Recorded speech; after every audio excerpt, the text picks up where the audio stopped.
ഇത് കണ്ടോ, ഒരു മണി പ്ലാന്റ് പിടിച്ചതാണ്. ഈ മണി പ്ലാന്റ് ഒരു മന്ദാരത്തേലാണ് കയറി പോയേക്കുന്നത്. ഈ മന്ദാരം നമ്മുടെ പൊന്നു നേഴ്സറി പഠിച്ചപ്പം, അവന് നേഴ്സറിയിലല്ല 1ാം ക്ലാസ്സിൽ പഠിച്ചപ്പം ഒരു തൈ അവിടുന്ന് കൊടുത്തു വിട്ടാൽ, സ്കൂളിൽ പിള്ളേർക്ക് തൈ കൊടുക്കില്ലേ, അങ്ങനെ കൊടുത്തപ്പോൾ അവനത് കുഞ്ഞ് കൈക്ക് ഇങ്ങനെ തൂക്കി പിടിച്ചുകൊണ്ട് വന്നു. എന്നിട്ട് എന്നോട് ചോദിച്ചാൽ ഇത് എവിടെയാണ് ആൻറ്റി നടണ്ടേന്ന് ചോദിച്ചു. ഞാൻ പറഞ്ഞു കൊച്ചിന് ഇഷ്ടമുള്ളിടത്ത് നട്ടോളം പറഞ്ഞു. അവൻ അതിൻ്റെ ആ കുഞ്ഞു വിരൽ വെച്ച് മാന്തി ഇവിടെ തട്ടു കേട്ടോ. അതെന്തായാലും കയറി വന്നു.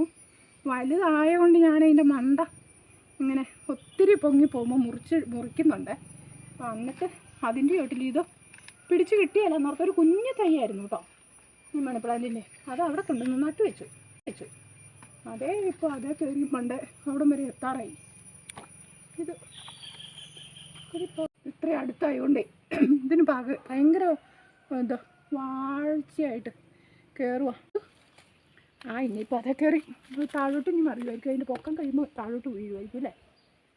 ഇതിങ്ങനെ പെരയ്ക്ക് മുകളിലേക്ക് പൊങ്ങിയോ കൊള്ളിയാലെന്നൊക്കെ ഇങ്ങനെ പറയുന്നുണ്ട്. അതൊക്കെ ശരിയാണോ എങ്ങനെയാണെന്നൊന്നും എനിക്കറിയത്തില്ല. എന്തായാലും ഇതിപ്പോൾ ഇത്രയിടം പൊങ്ങി. ഞാൻ എന്നിട്ട് ആ മരത്തിൻ്റെ മുകളിലെത്തിയപ്പോൾ ഞാൻ അതിൻ്റെ മണ്ട ഒടിച്ച് കളഞ്ഞേ.